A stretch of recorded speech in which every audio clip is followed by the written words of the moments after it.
Bismillah. Waalaikumsalam warahmatullahi wabarakatuh. Ustaz, mohon pencerahannya. Ini sudah cerah situasi, sudah bagus. Mengenai peringatan Maulid Nabi Muhammad SAW, apa hukumnya? Dan bagaimana kalau umat Islam memperingatinya? Terima kasih atas pencerahannya. Waalaikumsalam warahmatullahi wabarakatuh. Baik, saya ingin kita paham dulu akar persoalannya. Al-Quran, surah ke-61, ayat yang ke-6, paling kiri sebelah atas. Quran, surah kedua Al-Baqarah, ayat 129, paling kiri sebelah atas. Kemudian Al-Quran, surah Yunus 10, ayat 57 sampai 58. Ditutup dengan At-Taubah di dua ayat terakhir. Taib. Sudah? Sekarang saya ingin coba kita membiasakan dulu untuk menilai sesuatu dengan penilaian secara ilmiah yang bersumber pada dalil-dalil yang ada, tidak sekedar menganalogikan dan main tebak-tebakan. Itu nggak baik dalam menyimpulkan hukum. Ya. Bismillah. Sekarang secara akademis, secara ilmiah, membahas sesuatu oleh para ulama diposisikan dulu, dispesialisasikan dulu dalam bentuk ta'rif namanya, definisi. Jadi kalau Anda ingin membahas sesuatu, kita harus sepakat dengan definisinya dulu. Ya, disebut dengan ta'rif. Ta'rif ini harus punya sifat jami' mani'. Jami' menghimpun semua unsur yang akan didefinisikan. Mani' mengeluarkan segala hal yang tidak terkait dengan definisi, sehingga pembahasan kita akan fokus pada hal yang akan dibincangkan. Awas, hati-hati. Kita ingin berbicara tentang sesuatu, tapi kita tidak sepakat dengan definisinya. Bagaimana bisa menyimpulkan hukumnya? Dan kelemahan orang-orang sekarang, ketika berbicara hukum, dia tidak tahu apa yang dibincangkan. Sekarang misal, kita akan bertanya tentang maulid. Apa hukumnya maulid? Kita harus sepakati dulu apa itu maulid. Kalau antum paham tentang definisinya, maka keluarkan turunan hukumnya. Maka lebih mengerti di situ. Nah sekarang maulid, apa itu maulid? Sekarang begini, maulid atau maulud? Mana yang benar? Bukan Allahu a'lam, harus dicari kita. Mana maulid atau maulud? Antum sibuk menilai, ini maulid tidak benar. Oh, jadi yang benar maulud. Maulud juga tidak benar. Masya Allah. Apa maulid, apa maulud? Baik, lihat. Kalau disebutkan maulid, itu waktu kelahiran. Waktu kelahiran. Awas, hati-hati nih ya, hati-hati. Ada kemarin saya lihat tulisan begitu bersemangat. Masya Allah, panjang-panjang nulis, ternyata salah paham. Pahamnya salah. Ya. Maulid itu ulang tahun. Bukan ulang tahun maulid itu. Bukan ulang tahun, bukan peringatan ulang tahun maulid itu. Ingat baik-baik. Kalau pakai peringatan itu pakai Id. Idul Milad, ya, hari kelahiran, peringatan hari kelahiran, ulang tahun. Tapi kalau cuma maulid itu waktu kelahirannya. Awas, hati-hati ya, hati-hati dalam memahami sesuatu. Kita masih detil dan jeli dalam memahaminya. Jadi kalau disebutkan maulid itu waktu kelahirannya. Kalau disebutkan maulud itu artinya bayi yang lahirnya. Bayinya yang dilahirkan. Nabinya. Kalau dalam konteks Nabi. Jadi kalau disandingkan dengan kalimat maulidun Nabi, artinya waktu lahirnya Nabi. Jelas ya? Kalau maulud Nabi, itu artinya nabinya. Nabi yang dilahirkan. Jelas? Saya ulang. Maulid apanya? Waktunya. Kalau maulid Nabi artinya apa? Waktu Nabi dilahirkan. Baik, maulud artinya apa? Nabinya. Kalau maulud Nabi artinya apa? Nabinya yang lahir. Jelas sampai sini? Sudah. Ya, selesai pembahasan secara bahasanya. Nah, sekarang apa hukumnya maulid Nabi? Maulid Nabi nggak ada hukumnya. Karena waktu lahirnya Nabi. Bagaimana kita bisa melekatkan hukum pada waktu lahirnya Nabi? Lahirnya lahir. Jelas ya? Ustadz, apa hukumnya maulid Nabi? Antum kenapa? Apa hukumnya waktu lahirnya antum? Antum lahir apa hukumnya? Kapan antum lahir? Ustaz, kapan antum lahir? 11 September. Apa hukumnya? Apa hukumnya? Apa hukumnya saya lahir? Lahirnya lahir. Jelas ya? Jadi kelahiran seseorang itu nggak ada hukumnya. Qadar Allah yang menjadikan dia terlahir. Dan dengan kelahiran itu dia punya misi dalam kehidupan. Mencari bekal untuk kembali kepada Allah subhanahu wa ta'ala. Jadi kalau bertanya hukum kelahiran seseorang, lahirnya lahir, gak ada hukumnya di situ. Paham ya? Hukum itu terletak pada perbuatan seseorang, bukan pada kelahiran seseorang. Ketika dia berbuat dengan aspek kesadarannya, maka muncul hukum di situ. Awas, antum pun mesti belajar tentang hukum. Jangan salah menyebutkan hukum. Hukum terletak pada perbuatan, bukan pada benda, dan bukan terletak pada waktu. Jadi ketika ada perbuatan melekat pada benda dan waktu itu, maka muncul hukum. Apa hukum gelas? Halo? Tidak ada hukumnya. Tapi kalau menyebutkan apa hukum gelas yang menampung kemudian barang yang haram yang digunakan gelas ini melakukan perbuatan haram, baru muncul haram. Apa hukumnya gelas yang digunakan untuk melempar orang lain? Haram hukumnya. Apa hukumnya gelas yang digunakan menampung air minum untuk diminum dalam keadaan yang sehat? Sunnah hukumnya. Jelas ya? Apa hukumnya golok? Golok digunakan apa? Kalau digunakan menyembelih hewan kurban, maka jadi sunnah hukumnya. Kalau golok digunakan untuk menyakiti orang lain, mengancam. Siapa nama kamu? Oh, masya pakai golok. Ya, hati-hati. Nah, itu haram hukumnya. Jadi benda terletak kepada, maaf, perbuatan yang melekat kepadanya. Apa hukumnya hari kelahiran? Hari kelahiran gak ada hukumnya. Yang melekat hukum itu bagaimana menyikapi hari kelahiran itu. Itu poinnya. Paham ya? Ketika ada perbuatan melekat kepadanya, maka di situ ada hukum. Maulud itu bayinya, berarti nabinya. Apa hukum maulud? Apa hukumnya nabi? Nabi yang lahir gak ada hukumnya. Jadi kalau Anda menolak maulud dengan pengertian seperti ini, maka Anda keluar dari Islam. Kalau dalam hukum seperti ini, saya menentang maulid Nabi, berarti Anda menentang kelahiran Nabi SAW. Saya menentang maulud Nabi, berarti Anda berhadapan dengan Nabi, Anda musuh Nabi. Jadi kalau Anda dimaksudkan dengan kata maulud dan maulid, Anda tidak bisa menentangnya, bisanya menerima. Saya menerima. Kenapa? Karena dalam pengertian bahasa, maulid itu artinya waktu kelahiran. Maulud artinya nabinya. Jangankan saya, siapa saya dibandingkan Nabi Isa alaihissalam? Nabi Isa itu hidup 600 tahun sebelum Nabi Muhammad SAW dilahirkan. Nabinya belum ada. Nabi Isa sudah ada. Tiba-tiba, umatnya menduga, Nabi terakhir itu Nabi Isa. Karena Nabi Isa punya sifat yang mirip di ramalan kitab, yang mengatakan Nabi terakhir itu punya sifat baik dengan masyarakat lingkungan sosialnya. Dan Nabi Isa itu lembut luar biasa, jangankan pada manusia, pada hewan pun itu lembutnya luar biasa. Jalan dengan muridnya, di perjalanan kemudian ada aliran anak sungai melihat bangkai hewan, sudah jadi bangkai, baunya luar biasa. Kata muridnya, guru, bau sekali bangkai ini. Kata Nabi Isa alaihi salam, Al-Masih, yang disebut oleh sementara orang dengan Yesus, itu Nabi bukan Tuhan. Nabi beliau mengatakan, kata Nabi Isa, perhatikan, begitu putih sekali dan bersih giginya. Kata muridnya, Tuan Guru, kenapa Anda mengatakan demikian? Kata Nabi Isa, karena manusia hanya akan menyampaikan apa yang ada dalam benak pikirannya. Jadi kalau pikiran Anda kotor, Anda akan melihat bangkainya saja. Tapi kalau pikiran kita baik, kita akan mencari yang terbaik dari hewan itu. Bukankah dia ciptaan Allah?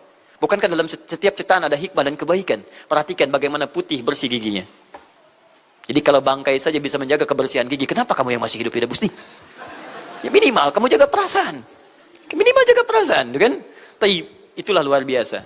Di sini sering diambil hikmah bahwa teko akan mengeluarkan isi tekonya. Isinya kopi, keluar kopi. Isinya air bening, keluar bening. Isinya susu, keluar susu. Demikian juga kita. Bayangkan, Nabi Isa bukan hanya pada manusia. Pada hewan yang telah jadi bangkai pun, itu mohon maaf, kalimatnya dan sikapnya begitu indah, luar biasa. Maka diduga oleh kaumnya itu Nabi dan Rasul yang terakhir. Saat mendengar kalimat itu, kata Nabi Isa, bukan saya. Nabi terakhir punya sifat sama seperti saya dengan hubungan dengan makhluk. Jadi bukan cuma dengan manusia, dengan hewan, jangan sakiti. Kalaupun menyembelih, jangan sakiti hewannya. Makanya Nabi ini akan memberikan isyarat-isyarat yang sangat indah. Masya Allah. Pada tumbuhan, dia jaga. Tapi Nabi yang terakhir ini punya keunggulan yang tidak bisa disaingi oleh Nabi-Nabi lainnya. Apa itu? Ibu bapak sekalian, tingkat kedekatannya dengan Allah luar biasa. Ibadahnya luar biasa. Dalam bahasa Arab, tingkat kebaikan yang terkait dengan makhluk secara sosial, itu kalau satu kebaikannya disebut dengan Mahmud. Tapi kalau banyak kebaikannya disebut dengan Muhammad. Tapi kalau hubungan dengan Allah, ya dengan Khalik, kalau punya tingkat hubungan yang baik, satu sisi saja disebut Hamid namanya. Hamid. Antum rajin tahajud, tapi belum konsisten puasa sunnah. Maka antum namanya Hamid. Perempuannya Hamidah. Misal ada perempuan namanya Wanda, pakai Hamidah. Wanda Hamidah. Ya. Itu artinya yang dekat dengan Allah. Jadi kalau ada yang namanya Wanda Hamidah, jauh dari Allah, ya, kemudian pendapatnya menyimpang dari ketentuan Allah, mesti diingatkan, Anda Hamidah, Anda dekat dengan Allah, maka tidak layak mengeluarkan statement yang tidak sesuai dengan hukum-hukum Allah Subhanahu wa taala. Ya, Hamid, awas, Hamid, nama Anda Hamid. Misal namanya Fahmi, Masya Allah, Hamid Fahmi Zarkashi, Masya Allah. Itu artinya hubungan dekat dengan Allah Subhanahu wa taala. Perempuannya Hamid, laki-lakinya Hamid, perempuannya Hamidah, Masya Allah. Paham sampai sini? Kalau bentuk superlatif, banyak ibadahnya, tahajudnya, sedekahnya, puasanya, segalanya, maka Masya Allah berubah kalimatnya. Dari kata Hamid jadi Ahmad. Ahmad. Maka Nabi Isa tidak menyebutkan kalimat Muhammad, tapi menyebutkan kalimat Ahmad. Karena kalau disebutkan kalimat Muhammad, nilainya serupa dengan beliau. Punya nilai kebaikan yang sama. Nabi Isa baik pada hewan, Nabi Muhammad baik pada hewan. Kata Nabi, lihat, kalau Nabi Isa sudah jadi bangkai, Nabi Muhammad ketika hewan akan disembelih pun, disembelih, kata Nabi jangan sakiti dalam penyembelihannya. Tajamkan dulu pisaunya. Ketika menyembelih, jangan lakukan berkali-kali. Kata Nabi, tajamkan, begitu andu kemudian sembelih, seketika selesai. Cari urat yang membuat cepat darahnya keluar. Nabi itu. Dan dalam menajamkan itu, antum jangan memperlihatkan depan hewannya. Tidak boleh. Kandidat selanjutnya, siap-siap ya. Masya Allah, tidak boleh. Awas saat kurban tuh. Kadang suka lupa antum tuh. Ya dibawa sini, ini masih begini-begini tuh. Itu menyakiti hewan secara fisiologis. Nggak boleh, nggak boleh. Ya, awas ya. Tayyib. Tumbuhan, lihat. Tumbuhan. Nggak boleh dalam keadaan perang. Perang itu kan luar biasa dahsyat. Emosi memuncak, segalanya ada. Tapi Nabi katakan, jangan rusak tanaman. Dahsyat, cuma dalam Islam. Itu yang 212 tahun lalu itu, Masya Allah, nggak ada yang nginjak rumput, nggak injak macam-macam. Ya, itu yang kameramen yang nginjak rumput tuh. Ya, kameramen nginjak rumput tuh. Yang kameramen begitu diinjak, dimunculkan di media gitu kan. Wah, tapi lihat betapa rapi, bersihnya, itulah Islam. Tapi jangan cuma 212 saja. Ya, 312, 412, 484 dan sebagainya. Jadi, semua yang ada setiap hari kita jaga. Ada tumbuhan, jaga. Yang praktekkan negara lain. Di New Zealand ada tumbuhan, antum sedang ngidam, papa pengen daun itu, tunggu sampai jatuh. Nggak bisa diambil. Begitu diambil, denda. Padahal yang punya teorinya Islam. Tapi hubungan dengan Allahnya itu bukan Muhammad, tapi Ahmad. Makanya Nabi Isa mengatakan, wa mubasysyara bi rasulin ya'ti min ba'di ismuhu Ahmad. Saya kasih kabar gembira. Rasul terakhir bukan saya. Tapi seseorang yang nilai ibadahnya lebih daripada saya. Jaminan surganya sudah ada. Bahkan turun surah kepadanya. Inna a'tainakal kautsar. Dirinya dijaga dari kesalahan, maksum. Sifatnya luar biasa baik. Tapi itu tidak menghentikan dia untuk mendekat kepada Allah dengan sifat yang luar biasa. Kata Sayyidah Aisyah di Al-Bukhari, nomor hadis 2010 sampai 2012. Ya Rasulullah, alam takun ma'suman. Alam takun madmunan. Lima hakadha. Kenapa sampai bengkak-bengkak begini Anda tahajud? Bukankah Anda dijamin masuk surga? Dijaga dari kesalahan. Apa kata Nabi? Afala akunu abdan syakura. Apa aku nggak boleh jadi hamba yang bersyukur kepada nikmatnya Allah Subhanahu wa taala. Tahajudnya sampai bengkak. Nabi, Rasul, ahli surga, dijaga dari kesalahan, tidak ada hisabnya, masih mau tahajud sampai bengkak kakinya. Ditanya oleh istrinya, kenapa sampai begini? Kata beliau, ringan saja. Nggak boleh aku bersyukur. Masya Allah, ada orang Nabi bukan, Rasul bukan. Surga belum ada jaminan, amal berantakan, hisab menegangkan. Masya Allah, bangun mata bengkak. Kaki biasa. Tahajud tidak subuh lewat. Ini Masya Allah. Cita-cita surga Firdaus. Luar biasa. Makanya Nabi Isa mengatakan Ahmad bukan Muhammad. Dan ini bukan isyarat Nabi baru. Karena nama yang melekat pada Nabi terakhir semuanya sifat. Bukan nama zat. Ini bukan melegalkan ada seorang bernama Nabi baru datang kemudian namanya Ahmad. Bukan. Kata Nabi, saya Nabi terakhir. La Nabi ya ba'di, nggak ada Nabi setelah saya. Jadi nggak ada istilah Ahmadi. Pengikut Ahmad nggak ada. Ya, dalam arti pengikut Nabi Muhammad sallallahu alaihi wasallam. Yang jadi clue persoalan kita terkait dengan pertanyaan ini, Anda bisa bayangkan, Nabi Isa 600 tahun sebelum lahirnya Nabi Muhammad sallallahu alaihi wasallam. Perhatikan, ikutan bahagia dengan kelahiran Nabi. Sampai kebahagiaannya diungkapkan pada umatnya. Saya kasih kabar gembira ya. Nggak mungkin orang kasih kabar gembira perasaannya sedih. Kenapa saya kasih kabar gembira? Nggak ada.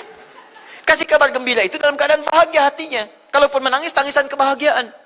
Anda bisa bayangkan, Nabi, Rasul, mukjizatnya hebat. Sekali usap, penyakit sembuh. Menghidupkan orang mati, keduanya dengan izin Allah Subhanahu wa ta'ala. Bahagia dengan kelahiran Rasul sallallahu alaihi wasallam. Antum Nabi bukan, Rasul bukan. Maaf, tidak punya mukjizat seperti Nabi Isa. Mayat dipanggil-panggil nggak bangun, diusap penyakit makin sakit. Tuh, lalu antum tidak bahagia dengan kelahiran Nabi, antum siapa? Nabi Isa aja bahagia, masa antum bukan Nabi tidak bahagia? Dan hebatnya, Ada orang bisa bahagia, nabinya belum lahir. Biasanya sifat bahagia dalam kelahiran itu setelah bayinya lahir, bukan sebelum lahir. Alhamdulillah, alhamdulillah. Akhi, kenapa antum? Alhamdulillah, saya punya anak laki-laki, namanya Abdurrahman. Kapan? Nanti setelah menikah. Ini Masya Allah. Nikah aja belum, kenapa bisa memberikan kabar gembira? Antum kenapa, akhi? Itu lihat, akhi boy tiba-tiba seperti itu. Orang bingung. Akan bubar pengajian kalau ustadznya begitu. Ya. Jadi, mustahil ada orang memberikan kabar gembira ketika bayinya belum lahir. Tapi kemuliaan Nabi Muhammad SAW menjadikan seorang Nabi Isa belum lahir, nabinya sudah merasakan gembira dan memberikan kebahagiaan pada umatnya. Kalau bukan Nabi Muhammad, mustahil. Ada kemuliaan tersendiri bagi Nabi Muhammad SAW. Setiap Rasul menantikannya. Nabi Isa menantikan. Masa antum tidak menantikan itu? Jadi kalau ada orang menolak maulid dalam arti waktu kelahirannya, maka dia telah ingkar pada Nabi Muhammad SAW. Maulud Nabi Ibrahim AS. Antum kenal Nabi Ibrahim? Oh, Masya Allah. Luar biasa. Alhamdulillah. Nabi Ibrahim, Nabi Ismail alaihissalam, keduanya meninggikan bangunan Ka'bah. Setelah selesai bangunan Ka'bah ditinggikan, keduanya berdoa di samping Ka'bah. Apa doanya? Doa maulud. Lahirnya, bayinya. Nabi terakhir yang lahir di samping Ka'bah, yang ditinggikan oleh keduanya. Ya. Wa idh yarfa'u Ibrahimul qawa'ida minal baiti wa Ismail, ayat 127-nya. Setelah selesai meninggikan bangunan pondasi Ka'bah ini, keduanya berdoa di samping Ka'bah. Di antara doanya ayat 129-nya. Rabbana wab'ath fihim rasulan minhum yatlu 'alaihim ayatika wa yu'allimuhumul kitab wal hikmah wa yuzakkihim innaka antal azizul hakim. Ya Allah, mohon utus seorang rasul dari kalangan mereka di tempat ini yang lahir di sekitaran ini. Jadi ada rasul yang lahir di dekat sekitaran Ka'bah. Hasil penelitian, tidak ada rasul satupun yang lahir di dekat Ka'bah kecuali Nabi Muhammad SAW. Ya, silahkan cek. Kami baru kembali dari sana dan sampai sekarang tempat dilahirkannya masih ada dan disamarkan dalam bentuk museum. Ya, di bawahnya ada perpustakaan Al-Maktabah Qadimah. Di kalau antum dari Zamzam di sini, ini As-Saffah. Ya, nyebrang sedikit ini Istana Raja, dalam jarak cuma 15 meter ke sini kurang lebih. Lurus ke sini, kemudian belok langsung ke sebelah kanan. Di sini ada jembatan ke atas, ke lantai yang ketiga, ya, naik ke sini. Kemudian di sini antum langsung belok ke pintu sini. Ini ada Babul Ajyad, bab yang ke pintu ke-25. Ini bab Ismail, pintu ke-26. Antum lurus saja ke sini, jangan belok sini, jangan belok sini. Di sini kemudian ada gate lurus King Abdul Aziz, yang pertama di sini. Ya, antum belok kanan sini, lurus sekitar 30 meter dari sini, sebelah kanan ada pos satpam. Di atas pos satpam ada kamera CCTV 1. Dari sini antum jalan sampai ujung, di ujung sini, dari sini ke sini ada 35 kipas di atas. Pas di ujung sini. Kemudian ambil lurus ke sini, di sini ada bab Ali, ini masih dibuka, babus salam ini ditutup, di sini sebelumnya babun Nabi. Kemudian ambil tarik garis lurus dari babus salam ke sini, dari jarak sini ujung ke sini, ya ada sekitar 200 meter. Ke ujung sinilah, di sini ada bangunan warna krem di sini. Di sampingnya ada tempat ngambil air Zam-Zam dengan menggunakan keran. Jadi kalau punya girigen, ingin ngambil banyak, jangan nyusahin orang ngambil di, misalnya di termos-termos yang besar itu. Ngambil dari sini, itu ada keran langsung. Dan gratis di situ. Ya, beli kompannya sekitar 5 real, antum ambil dari situ, masukkan airnya, bisa bawa ke hotel. Isi kapan bolak-balik di sini. Sampingnya persis, ini tempat Nabi dilahirkan. Ini maulud Nabi, bayinya lahir di sini. Ya, bayinya lahir di sini. Cuman disamarkan oleh pemerintah kerajaan Arab Saudi supaya tidak dikultuskan tempat ini. Karena begitu pernah ada yang tahu ini, banyak salah ibadah. Kan Ka'bahnya di sini, sholatnya ngadep ke sini. Betul Pak, Bu, pernah terjadi. Makanya kalau antum lihat, dari ujung saya sudah kelihatan. Dari ujung sudah ada di sini warna biru. Ya, ada tulisan di situ, ada gambar dicoret. Ada gambar orang sedang rukuk ke situ. Ada sorban dan sebagainya. Ada tulisan di situ, jangan beribadah menghadap ke sini. Karena ini bukan kiblat, haram hukumnya. Dan ditulis dengan menggunakan bahasa Arab, bahasa Inggris, bahasa Urdu, plus bahasa Indonesia. Artinya, ada orang Indonesia juga yang salah ke sini. Ya. Kalau tidak, mustahil ditulis pakai bahasa Indonesia. Nggak ada tulisan bahasa Cina, bahasa Jepang, dan yang lainnya. Ya. Nah, jadi, ini kemudian dicoret, tapi tidak mencoret tentang situs pernah lahir di sini Nabi Muhammad SAW. Jadi artinya, doa dua Nabi tadi dikabulkan oleh Allah Subhanahu Wa Taala. Nabi Ibrahim, Nabi Ismail. Dan tahukah Anda, keduanya berdoa jauh sebelum kedatangan Nabi Isa. Saya pernah katakan 30 generasi sampai Nabi Ibrahim, dari Nabi Muhammad SAW. Muhammad SAW bin Abdullah, bin Abdul Muttalib, bin Hashim, bin Abdul Manaf, bin Qusay, bin Murrah, bin Kilab, bin Ka'ab, bin Ghalib, bin Fihir, bin Malik, bin Nadar, bin Kinana, bin Khuzaimah, bin Mudrikah, bin Ilyas alaihissalam, bin Nizar, bin Mudar, bin Ma'ad, bin Adnan, bin Addi, bin Adri, bin Muqawwam, bin Nahur, bin Tarif, bin Ya'ruf, bin Yasjub, bin Nabit, bin Ismail alaihissalam, bin Ibrahim alaihissalam. 30 generasi. Ulangi Mas Boy.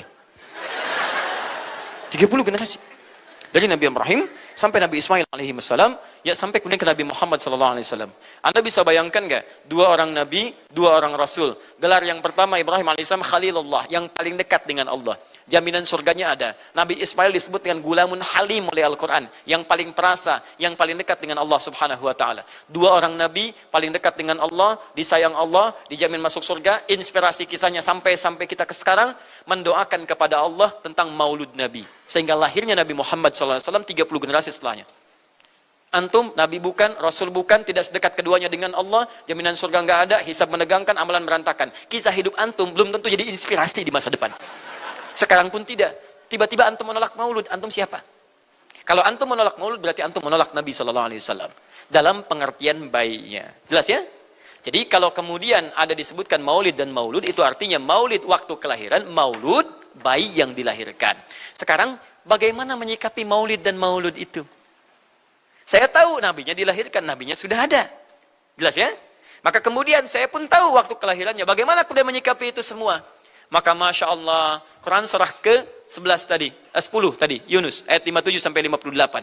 Kalau sampai kemudian ke 58-nya, falyafrahu. Gembira antum. Gembira, bahagia, silahkan. Ya, maksud tidak gembira, Nabi Isa gembira, kita tidak gembira. Ya, Nabi Ibrahim gembira, kita tidak gembira. Nabi yang tidak melihatnya, gembira. Masa kita yang mendapatkan bagian Nabi tidak gembira? Jelas ya? Nabi yang mengharapkan hadir saat kedatangannya, gembira. Kita yang mendapatkan kedatangan beliau walaupun tak mampu melihatnya, dan kita menjadi umatnya, masa tidak gembira? Umat dulu bukan bagian umat Nabi Muhammad, karena Nabi Muhammad tidak hadir di zamannya. Gembira dengan berita kedatangan Nabi Muhammad, padahal nabinya belum datang. Masa kita yang jadi umatnya, yang nabinya telah kemudian kita dapati walaupun tidak melihatnya, masa kita tidak ikutan gembira? Maka pertama kita mesti gembira. Maka yang kedua, bagaimana mengekspresikan kegembiraan itu? Maka contoh-contoh dari Nabi SAW, bagaimana mengekspresikan kegembiraan-kegembiraan dengan Nabi SAW itu, pertama Nabi sendiri menyikapi hari kelahirannya dengan berpuasa. Di hari Senin. Jelas ya? Ini bagi Nabi sendiri pribadinya. Nanti jadi hukum untuk kita. Maaf, saya akan tafsirkan lebih luas karena ini jadi hukum-hukum turunan. Ketika Nabi puasa di hari Senin ditanya, ya Rasulullah kenapa engkau puasa? Kata Nabi, dzaka yauma wulidtu. Bima makna? Ini adalah hari aku dilahirkan. Hari aku dilahirkan. Jadi ini hukum kelahiran. Kalau antum misalnya masuk pada hari dilahirkan, boleh antum ikuti sunnah Nabi SAW. Apa sunnahnya? Puasa.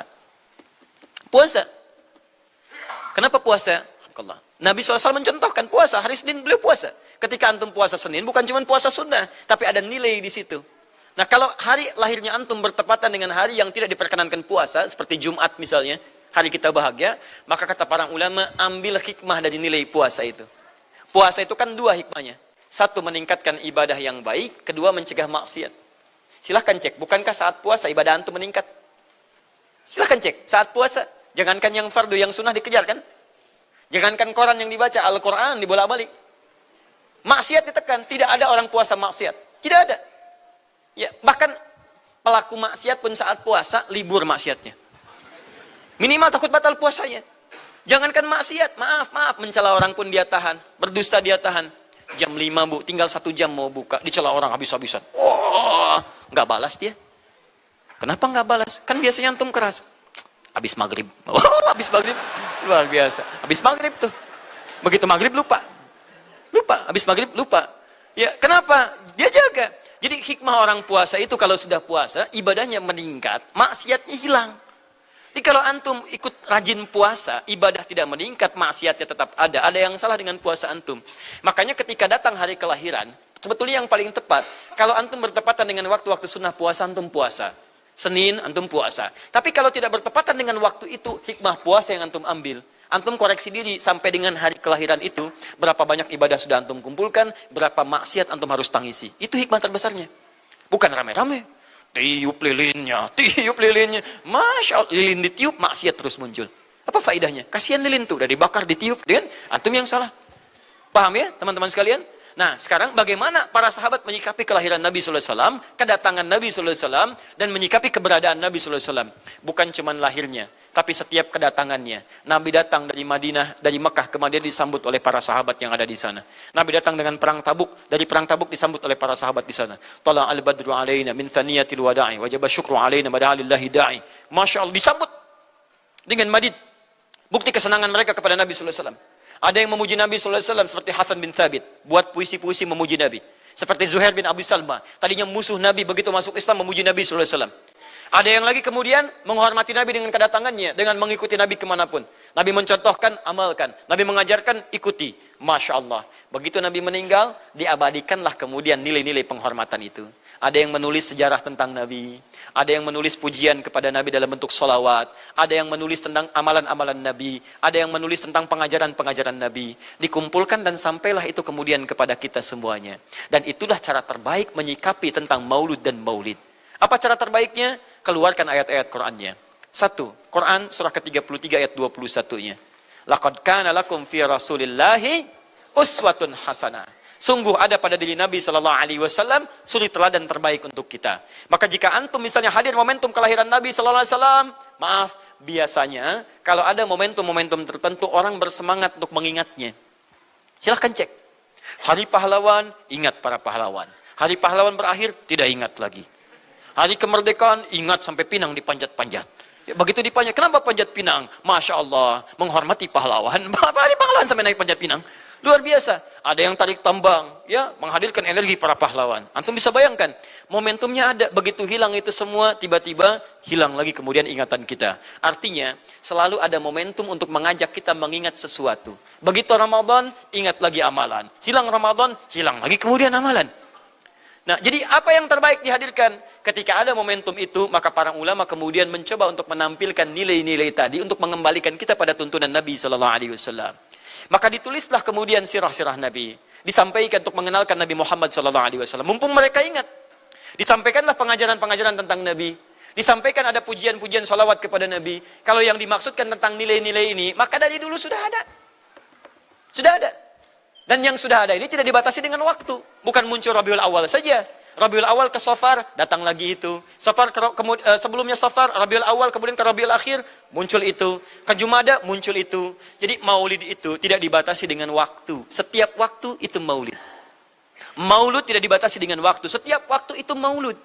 Tapi kalau ada momentum bersamaan dengan waktu kelahirannya, kemudian kita hidupkan untuk mengenal kepada Nabi, dalam bentuk yang tadi disunahkan dalam Al-Quran dan Sunnah, itu tidak ada masalah. Yang ada masalah itu adalah ketika menghadirkan hal-hal yang bertentangan dengan Al-Quran dan Sunnah Nabi Sallallahu Alaihi Wasallam. Misal, maaf, dulu orang sudah terbiasa mengkaji tentang Nabi, menyampaikan risalah Nabi. Kemudian diisi misalnya, maaf, dengan hal-hal yang bertentangan dengan keadaan-keadaan Nabi. Misal, saya ingin mengajarkan tentang Nabi, tapi ketika mengajarkan tiba-tiba mengatakan, pada saat ini Nabi pun datang bergabung bersama kita. Itu yang tidak kita sepakati. Jelas ya? Misal yang kedua, antum nih, mohon maaf, kerja di instansi. Bertepatan dengan Maulid Nabi, kita adakan peringatan. Padahal antum cuma ingin mengeluarkan anggaran saja dari situ. Itu bid'ah. Bid'ah. Mengeluarkan anggaran, sekedar hanya ingin dapat anggaran untuk dalam momentum Maulid Nabi, itu yang bid'ah. Maulid bukan makan-makan. Jadi kalau antum mengadakan Maulid Nabi hanya sekedar untuk makan-makan, itu yang bid'ah. Tapi kalau antum ingin belajar menghadirkan momentum itu untuk mengisi ta'lim, sama aja dengan ta'lim kita sekarang. Apakah ada hadis Nabi mengatakan taklim khusus di hari Ahad jam 8 pagi sampai jam 10? Tidak ada. Jadi taklim kita bid'ah ini. Jadi kalau antum pahami setiap yang tidak ada contohnya itu bid'ah, Masya Allah, maka akan ada banyak bid'ah dalam kehidupan. Mushaf itu bid'ah, karena nggak ada contohnya zaman Nabi Sallallahu Alaihi Wasallam. Antum dari ujung kepala sampai ujung kaki itu bid'ah, karena antum tidak ada di zaman Nabi Sallallahu Alaihi Wasallam. Ya, jadi jangan langsung menilai bahwa setiap maulid itu bid'ah. Bukan. Kalau momentum itu ingin diisi dengan taklim, ingin memperkenalkan Nabi, ingin mengajarkan syariat-syariat Islam, maka itu tidak ada masalah. Itu mengamalkan petunjuk-petunjuk ayat, bukan mengkhususkan di waktu itu, bukan. Karena taklim itu dibuka di setiap waktu, tapi menjadikan waktu itu untuk momentum, karena setiap orang sedang ingat Nabi pada saat itu. Jelas ya? Kapan lagi kita mendapati orang ingat Nabi? Maka ajarkan itu dan pesankan pada saat itu. Teman-teman, jangan cuma pada waktu ini ya, setiap waktu kita amalkan ingatan kita kepada Nabi Sallallahu Alaihi Wasallam. Makanya saya kalau diundang, Ustadz ada Maulid Nabi, saya datang untuk ceramah, untuk menyampaikan pesan-pesan terkait dengan Nabi Sallallahu Alaihi Wasallam. Adapun masalah ritual-ritual saya tidak ikutan. Makanya paham, begitu saya datang pas ceramah. Ceramah, saya berikan ceramahnya. Nabi begini, apa itu maulid? Allahu alam. Bukan Allahu alam, kan antum bikin spanduknya di sini. Apa itu maulud? Maulud. Bukan maulud. Maulud itu begini, maulid itu begini. Ketika kita terangkan, kita sampaikan, Masya Allah. Antum tahu apa yang terjadi? Mereka mulai sholat dengan baik, masjidnya mulai ramai. Besoknya tidak ada ramai-ramai lagi. Begitu ada maulid, ceramah lagi. Ternyata ceramahnya nggak sampai maulid lagi. Besoknya ceramah lagi. Ahadnya ada waktu taklim. Dan itulah cara terbaik untuk memberikan penjelasan kepada masyarakat untuk mencintai Rasulullah SAW. Paham ya? Jangan seketika, oh ini maulid bid'ah, Masya Allah. Antum tuh bid'ah dari kepala sampai kaki. Ya. Saya luar biasa kesal. Kadang ada orang bikin perbandingan begini. Maulid Nabi, maulid. Zaman Nabi tidak ada coret.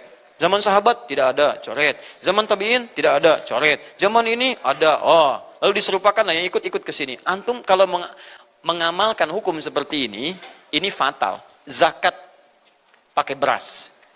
Zaman Nabi coret. Zaman sahabat coret. Ya, zaman tabi'in coret. Zaman ulama coret. Zaman antum ada bid'ah antum. Cara menyimpulkan hukum bukan seperti ini. Lihat turunannya, lihat dalilnya, lihat pemahamannya, lihat turunan-turunan fikihnya. Ya, bagaimana bisa zakat pakai beras ini jadi? Padahal contoh nggak ada. Dalil nggak spesifik. Ayo coba temukan. Nabi zakat pakai beras, temukan. Kalau antum menemukan, Masya Allah, saya bermohon kepada Allah supaya Allah mempercepat hajinya antum dan masuk surga tanpa hisab. Tiap hari saya doakan. Tidak cukup dengan amin, cari dulu. Cari di setiap hadis Nabi zakat pakai beras. Saya sampaikan pada antum, sampai kiamat kurang 2 hari, antum nggak akan temukan. Sehari lagi buat sadar, ngapain nyari? Ya. Karena Nabi tidak pernah bersentuhan dengan beras. Silakan cari di kitab hadis palsu pun, sepalsu-palsunya nggak akan ditemukan. Capek pemalsu hadis mengarang hadis palsu tentang itu. Nggak akan didengar, nggak akan dilihat. Kenapa? Karena tidak ada. Ya, kata Muawiyah, hadza irqun, itu makanan pokok. Nabi zakat pakai kurma, pakai gandum. Ya, lihat, karena itu makanan pokoknya. Makanya setiap makanan pokok yang digunakan, kata para ulama, mendekati kaidah usul fikihnya. Lihat, kaidah usul fikih diambil di sini.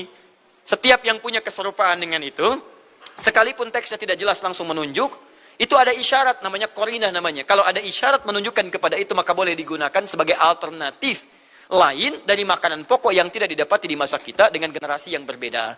Tapi kalau makanannya sama di setiap generasi, dia zakatnya pakai itu. Makanya orang Arab sampai sekarang pakai kurma, ada yang pakai gandum. Kita makanan pokoknya bukan itu. Antum makanan pokoknya apa? Beras, Masya Allah, beras. Baik pemirsa, beras itu makanan pokok bagi hewan yang bertembolok ya. Ayam, bebek itu beras. Baik, makanan kita nasi. Dan nasi bersumber dari beras. Baik, nasi bersumber dari beras. Jadi kalau kita ingin zakat pakai beras, boleh tidak? Nah, lihat bagaimana cara pendekatannya. Dalil belum ditemukan aslinya. Seperti maulid tadi, menyikapi dengan taklim macam-macam, nggak ada nas aslinya. Tapi qarinahnya ditemukan, sama-sama makanan pokok, sama-sama taklim, sama-sama meminta untuk ikut ajaran, sama-sama mereka ingat tentang Nabi SAW. Maka semua hukum itu kita terapkan, jadilah hukum terapan dalam kehidupan kita. Paham? Dan itu tidak disebut dengan bid'ah. Jelas ya? Bid'ah. Alhamdulillah. Tapi kalau yang rame-rame tadi, yang tidak jelas ya, hanya menghabiskan anggaran, makan-makan tidak karuan, meyakini ini itu dan sebagainya, saya tidak sepakat dengan itu. Saya tidak sepakat. Allah Ta'ala alam bisawab.